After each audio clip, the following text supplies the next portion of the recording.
welcome to another episode of Media Training for the Culinary Student. My name is Colin Roche, and today Shelby and I are going to be addressing the topic of fear of public speaking. Shelby, did you know that polls continue to rank public speaking as the #1 fear in America, even over death? No way, I never would have thought that. That's right. More people are afraid to speak in public than to be burned, go blind, or even be eaten by a shark. Well, now that you mention it, I remember in school I would always get really nervous before I had to speak in front of people. Well, you're not alone, as most people are afraid. Let's take a look at this clip.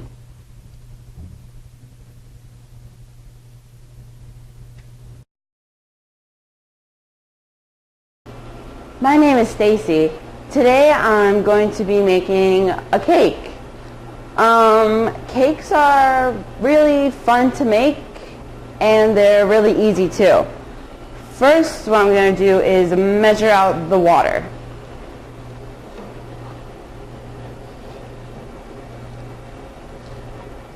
When I get nervous, sometimes I shake and stutter. Sorry. Okay, next I'm going to pour the water into the bowl.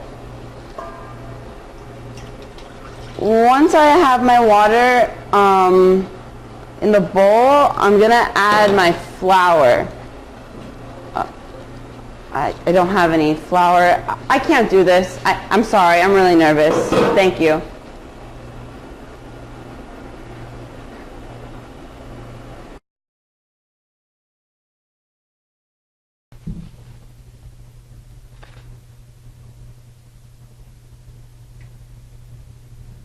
Wow, she seemed pretty scared. I hope I don't look like that on camera. Is there anything anybody can do to help with their fear? Well, though we call it fear, in actuality, what a person is really going through is an oversupply of adrenaline, which is a natural substance in our bodies. Where the problem occurs is when a person has too much adrenaline in their system, is that causes the fear and the anxiety. Interesting. Is there anything anybody can do to help control their adrenaline buildup? Sure. There are many things that you can do, but here on the screen there are 4 easy-to-remember steps that anyone can do to help manage the fear of public speaking. Number 1, be prepared. The most important step is to be prepared. This means reading your speech, script, or talking points in advance and practice it. Be sure to say it out loud at least 5 times. Do it in front of someone. Ask for an evaluation. You want to really get comfortable with the words and how you are going to say them. Perfect. I can practice in front of my roommate. And another one is deep breathing. It's a simple technique you can do to help you relax. And it takes a short amount of time and take these very deep breaths. And then exhale slowly as you let your muscles relax.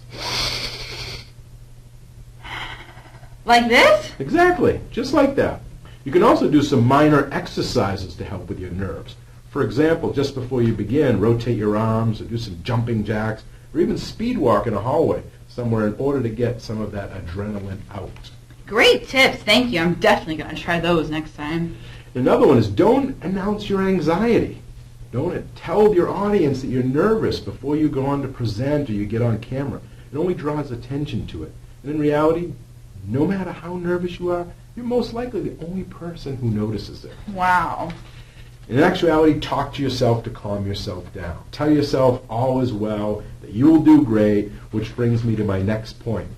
Talk to yourself in the third person because it can give you a lot of confidence, make you do very well with your public speaking. This technique alone can often reduce anxiety by 30 to 40%. Thank you so much for telling me all these tips. I'm really excited to try them out. Yeah, just review the tips we went over and I'm sure you're going to do just fine. Well, that's all we have for this episode, and I hope you all picked up a tip or two that you can use when you are called on to speak in public. Now, please join us again real soon for another episode of our media training for the culinary student. Till then, take care and keep cooking.